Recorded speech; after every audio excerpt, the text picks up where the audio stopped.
تو زکوٰۃ ادا کرنے کے لیے میں بڑا ایک آسان سا نسخہ بتلایا کرتا ہوں، ہو سکے تو وہ آپ حضرات اس کو نوٹ کر لیں یا اپنے دل میں نوٹ کر لیں۔ سب سے پہلی بات، سال میں ایک مہینہ مقرر کر لیں، کوئی سا بھی مہینہ، کیونکہ سال گزرنے پر زکوٰۃ فرض ہوتی ہے۔ لیکن آپ یہ دیکھیں پورا سال آپ کے پاس کچھ پیسے آ جائے ہیں، کچھ اگلے دن آئے ہیں، کچھ اگلے دن آئے ہیں، کچھ چلے گئے، کچھ آئے، یہ سارا سال سلسلہ چلتا رہتا ہے۔ تو آپ اگر ہر مال کے اوپر سال گزرنے کا حساب لگانے لگے تو پھر آپ حساب کتاب میں ہی پڑے رہو گے۔ تو علماء کرام نے اس کا بڑا آسان سا حل بتلایا ہے۔ وہ فرماتے ہیں سال میں ایک مہینہ مقرر کر لیں۔ جیسے عموماً بندے رمضان شریف کا مہینہ مقرر کر لیتے، تو رمضان شریف کا مہینہ آیا ہے، اب بیٹھ کے دیکھو اس وقت میرے پاس چاہے 1 گھنٹہ پہلے کچھ آیا ہے وہ بھی شامل کر لو۔ اس وقت میرے پاس سونا کتنا ہے، اس کی موجودہ ویلیو وہ لکھ لو، چاندی کتنی ہے اس کی ویلیو لکھ لو، کیونکہ جن چیزوں پر زکوٰۃ ہے میں اسی کا ذکر کر رہا ہوں۔ سونا، چاندی اور نقدی کتنی ہے، بینک بیلنس کتنا ہے، گھر میں کتنا رکھا ہوا ہے، لوگوں سے قرضہ کتنا لینا ہے وہ بھی شامل کرو، وہ بھی آپ کا ہی ہے۔ اگر آپ نے 10 لاکھ کی کمیٹی ڈالی ہے، 5 لاکھ جا چکا ہے، کمیٹی نہیں ملی، وہ 5 لاکھ بھی آپ کا جمع ہے، وہ بھی شامل کرو۔ سونا، چاندی، نقدی، اور نقدی میں جو آپ نے قرضہ لینا ہے لوگوں سے وہ بھی شامل کرو۔ اور پھر مال تجارت، کیا میں نے کہا؟ اگر آپ کے پاس دکان ہے، مال تجارت جتنا بھی ہے، گودام ہے، اس میں جو مال رکھا ہوا ہے۔ اسی طرح اگر آپ نے کوئی پلاٹ یا مکان اس نیت سے لے کے رکھے ہیں، جیسے بندے کاروبار کرتے ہیں نا، پیسے ویسے پڑے ڈی ویلیوٹ ہوتے رہیں گے، چلو یار کوئی مکان لے لیتے ہیں، کل کو مہنگا ہوگا تو بیچ دیں گے، تو یہ مال تجارت میں آ جائے گا، اس کی بھی ویلیو شامل کرو۔ اور اگر آپ نے ویسے پلاٹ لے کے رکھا ہوا ہے کہ یار چل کل کو کام آ جائے گا، یا لے کے رینٹ پہ دے دیا، تو اس پہ زکوٰۃ نہیں ہے، وہ مال تجارت۔ تو آپ سمجھتے ہیں کئی بندے انویسٹر ہوتے ہیں جن کا کام ہی ہوتا ہے یہ پلاٹ لے لو، یہ مکان لے لو، فلاں چیز لے لو، کل کو مہنگا ہوگا تو بیچ دیں گے، تو اس نیت سے جو مال لیا ہے اس کی بھی ویلیو نکال لو۔ پھر سن لو، سونا، چاندی، نقدی میں یا آپ نے لوگوں سے جو قرضہ لینا وہ بھی لے لو، وہ بھی شامل کر لو۔ اور مال تجارت، جو بھی مال تجارت اس کی موجودہ ویلیو وہ آپ نکال لو۔ ان سب کو جمع کر لو۔ کیا کرنا ہے؟ اونچی بولو ذرا۔ ان سب کو جمع کر لو۔ اگر فرض مال اس کی ویلیو بنی ہے 50 لاکھ، کتنی؟ اب آپ نے یہ دیکھنا ہے میں نے لوگوں کا قرضہ دینا کتنا ہے۔ اگر آپ نے 50 لاکھ ہی قرض دینا یا 60 لاکھ دینا ہے تو آپ پر زکوٰۃ فرض نہیں ہے۔ اور اگر آپ نے 40 لاکھ لوگوں کا قرض، کیونکہ ہوتا پتہ کیا ہے، گودام کے اندر مال رکھا ہوا ہے لیکن ہوتا جناب لوگوں کا ہے، قرضہ لے کے رکھا ہوتا ہے، ادھار لے کے رکھا ہوا ہے۔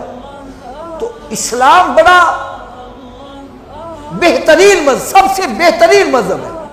وہ کہتا ہے کہ جو تم نے لوگوں کا قرضہ دینا ہے وہ مائنس کرو۔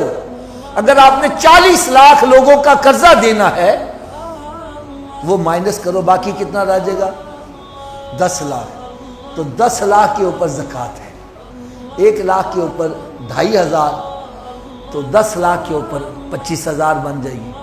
تو یہ زکوٰۃ اللہ تعالیٰ کے راستے میں خرچ کرنی ہے، اور کوشش یہ کرنی ہے سب سے افضل اپنے خاندان میں دیکھو جو مستحق ہے اس کو زکوٰۃ دیا جائے۔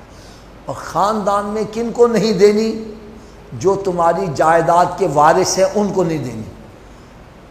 مثلا باپ بیٹی کو نہیں دے سکتا، بیٹے کو نہیں دے سکتا، باپ کو نہیں دے سکتا، ہاں بھائی کو آپ دے سکتے ہیں، بہن کو دے سکتے ہیں، اور اپنے جو آپ کے رشتہ دار ہیں ان کو آپ، جو آپ کی جائیداد کے حصے دار نہیں ہیں۔ اگر وہ مستحق ہے تو اس کو جائیداد میں سے حصہ دے دو، نہیں سمجھ لیں، بھائی بہن کو دے سکتا ہے۔